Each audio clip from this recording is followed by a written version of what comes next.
My name is Matt Core, and I'm a concept artist in the video game industry. Now, I've gotten a lot of questions about the specifics of how I go about making these digital paintings. A lot of people seem to have in their mind that it's a very confusing process. Well, I've gone ahead and created an online resource that'll hopefully demystify some of this process. Because the truth is, there's a lot of practice involved because it is artwork. But the computer part of it, using Photoshop, is really not all that challenging. So I've created these videos to distill the process that I use in Photoshop down into repeatable steps. And even though I love watching speed paint videos on YouTube, my approach is going to be a little different. Instead of showing you exactly how it is that I approach a single illustration, I want to try and communicate the general principles that I use so that you can then take them and apply it to whatever it is you want to work on. So we're going to start out slow, and by the end of these 5 videos, you'll be off and running. So now I'm going to show you the difference between using a mouse to draw versus using a Wacom tablet. So first I'm going to draw with my mouse.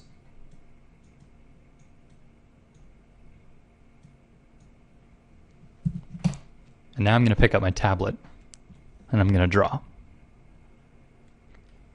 So there's a couple things you might notice. On one hand, the mouse has only a binary action. It's either on or it's off. With the stylus, you have a gradation of pressure sensitivity to go from light to dark. Also, my motions can be much more fluid because it's a lot more like drawing with a pen than it is clicking with a mouse. So this is a crucial first step to get started. Now, before we get in too deep here, I'm going to take a step back and make a few definitions. So, in Photoshop terms, a palette is not what you'd think of in the traditional painting sense. Instead, whenever I say palette, I refer to a floating panel of information.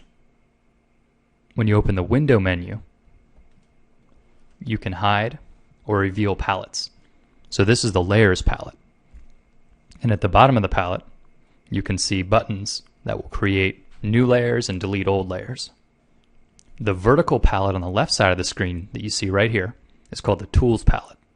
And this is going to be open almost all the time, and it contains things like the brush tool, the eraser tool, and your color swatches.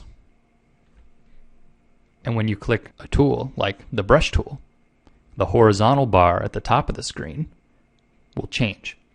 And this is called the tool properties. So as you see here, I've got opacity and flow. Those are properties of the brush tool.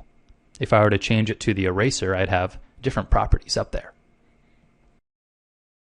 And now once you've got the brush tool selected, one of the most simple and common actions is to change the color on the brush. So to do that, you're going to go to the bottom of the tool palette and you'll see 2 squares of color. It probably defaults to a black square and a white square. Now the one that's overlapping the other is called the foreground color. And for our purposes, the foreground color is what's on your brush. So right now it's black. And if I want to change it, I click on this foreground square and a new window opens called the color picker. So you can manipulate the color here, choose one you like, and click OK. And now you have a new color on your brush. Now you're watching this video because you want to use Photoshop for painting. Now the fact is, other artists use Photoshop for all manner of purposes. Some use it for web design, others for photography. There's just a lot to it. When I'm painting in Photoshop, I'm only using a small fraction of what it has to offer. And that doesn't really slow me down. I don't need to use all of the different tools all the time. So it's good to know what bits of the interface you should have on screen and what bits you can just hide and forget about. The ones I like to display while working can all be found in the window menu. I like the tools, the layers, and the navigator. And I'll get into the details of each of these in the following videos. But for now, just know that this is the layout that I'll be using, and these are the 3 important palettes to have on screen. One of the most important parts about using the computer to paint is to let the software get out of the way. What you want to focus on is the fun part, the illustration. What you don't want to worry about is which button to press and where this and that menu is hidden. So I think one of the first concepts you need to learn are some handy keyboard shortcuts to navigate around Photoshop, ways that you can avoid using on-screen buttons and avoid using menus. Specifically, the ability to zoom and the ability to pan. So if you want to zoom into your image, you could click the large mountains on the navigator or the small mountains to zoom out. But I'd argue that it's better to use a keyboard shortcut. And on the PC, that's Ctrl+ and Ctrl- to zoom out.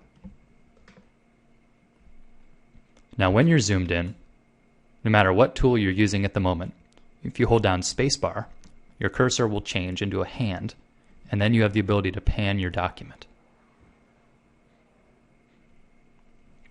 And finally, at any time, if you hit Tab, you'll hide the interface.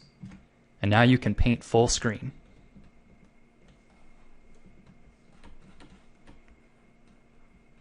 And you don't need to worry about things cluttering up your view. Now to bring it all back, hit Tab a second time, and there it is. So one more time, that's Ctrl+ to zoom in, Ctrl- to zoom out, and spacebar to use the hand tool. If you're new to Photoshop, we've just covered a lot of ground. Now when I'm learning new things, whether it's painting or whatever it may be, I like to review what it was I just learned in a safe environment. I don't want to try out the new technique on my next illustration. Instead, I'll just make some little worksheet and I'll give it a few tries until I feel comfortable with it. So I'm going to end each of these introductory videos with a quick worksheet for you to do that'll help you reinforce the techniques I've just covered. So in this case, the goal is going to be to work with those navigation keyboard shortcuts. So the first step is to get the brush tool, and with the color picker, pick a red color. And in the upper left-hand corner of your canvas, draw a triangle.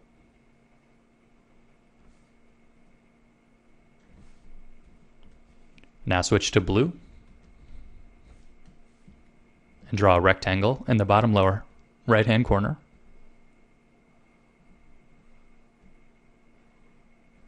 And finally, with green, make a sort of a squiggle path between the two.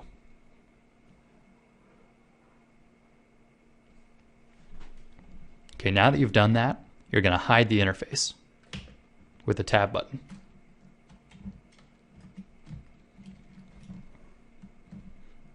And your goal is to begin by zooming in to let the triangle fill the whole screen. And use the pan key, the spacebar, if you need to recenter. And then to follow this squiggle path all the way down to find the rectangle at the other end. And then zoom out to reveal the whole document.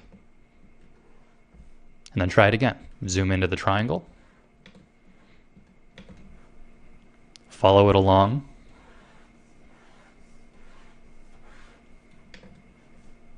And then zoom out to reveal your whole document.